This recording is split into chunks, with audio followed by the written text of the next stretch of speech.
Hi, everyone, and welcome back to the Safe Harbor podcast. Today's episode is on control issues. Now, I know that this is something that a lot of people have confusion, doubts about. Um, there's a certain misunderstanding between what it means to take back your control and what a control issue is. So, I thought that it was a good idea to decode all these things for everyone and really get into the what is it that you should do, what is it that you shouldn't do, what is it that is an issue, what is it that's positive. So, in fact, just this morning I was having a conversation with someone where I was talking about emotions and how that's the last thing that you should control, and you should just feel your emotions and you should not try and repress your emotions or thoughts. However, you should control and not repress, but manage your reaction and your behavior to different stimuli. Now, what is a control issue? A control issue is when you start getting attached to controlling what is not in your control.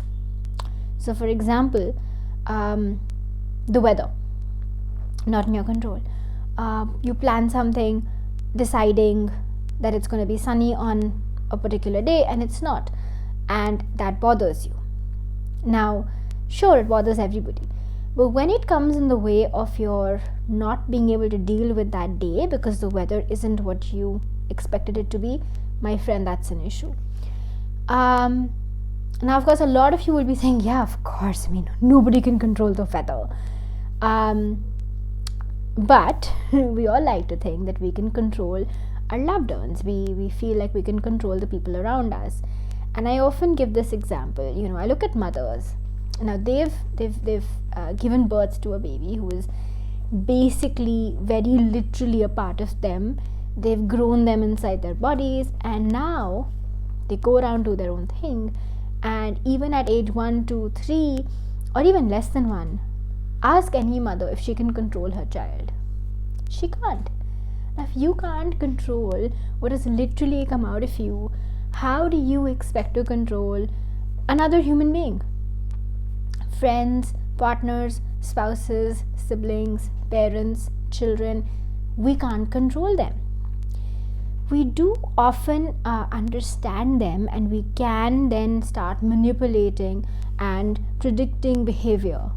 But you can't control behavior, you can't control their reaction, you can't control how they're going to feel.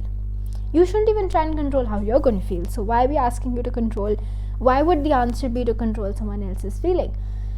So, when we talk about taking back control, and a lot of therapists talk about taking back control, we're talking about taking back control of what is in your control. Every time you have a situation in front of you where you feel like you're losing the plot, where you feel like you're losing control because things aren't working out the way you expected them to or the way you predicted them to, you really need to ask yourself, what can I do about this? Of course, the next follow-up question is, what would I want to do about this? And then that's when you have your answer of what you should actually be doing. But the first question is, what can I do about this? And that is what is going to help you bring back control. Now, why am I bringing this up?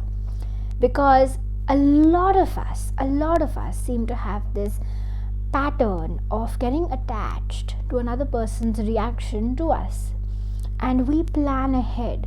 We plan that this is what we should do so that we get this reaction, and that's how I'm going to plan my whole action sequence. Now, when that person doesn't do as you predicted, because you're not directing a movie after all, these are real life human beings who are going to react based on a number of factors and not just what you could have predicted, you feel out of sorts. And now when you get so attached to the result that you wanted, the reaction that you wanted, it comes in the way of your mental health and comes in the way of your quality of life. That is an issue.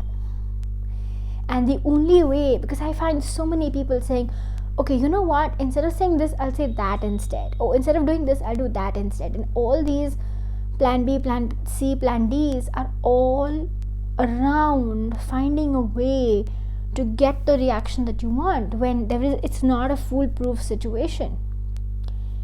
You can try, you can use previous information, previous experience to help you get the best possible result, but you also have to at some point of time learn to let go and say, okay, I'm gonna try my best, but if it doesn't work out, I will find another way, that way being not attached to the other person's reaction. That result is not dependent on me controlling a variable that is outside of me. I mean, think about it. We can't even control ourselves. We can't control when we sneeze, or how we react to the cold. We can't control certain thoughts that we have. We can't control certain automatic triggers that we end up, the stimuli that we end up triggering to. We find that almost impossible, and so often we say, this is how I am, I'm always going to be like this, and we forgive ourselves for that. We say, oh, that's how it is. There's so much acceptance there, or the potential to be accepting of yourself. However, we don't accept others for who they are. And a lot of, I know I'm kind of going off on a tangent now, but a lot of what it means to love someone is to accept them for who they are and allow them to be themselves. So when you start trying to control things based on your limited understanding and information in the moment, because there may be information that you're going to get 30 seconds later, but you're reacting 30 seconds pre-getting this information, you're trying to control someone else, an external thing. So please stop. I guarantee that it will help you in the long run. It is a process. It's very difficult to try and stop controlling, because we always like to control what's not inside us. We always want to control, so-and-so should do this, so-and-so should speak like that, this is how things should happen, my car should run in this way, the weather should be like that, whatever, XYZ variables that are external to us. We want to just pin them down and say, that's how this needs to work out for me to be happy. And that is an emotional dependence on an external result.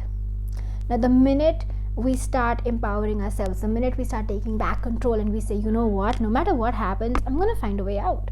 No matter what happens, I've got me, and I'm going to figure out a way to deal with whatever situation comes my way. So this is my preferred outcome, and if I don't get my preferred outcome, here are B, C, D, E, F other versions of the outcome which are not preferred but can be managed.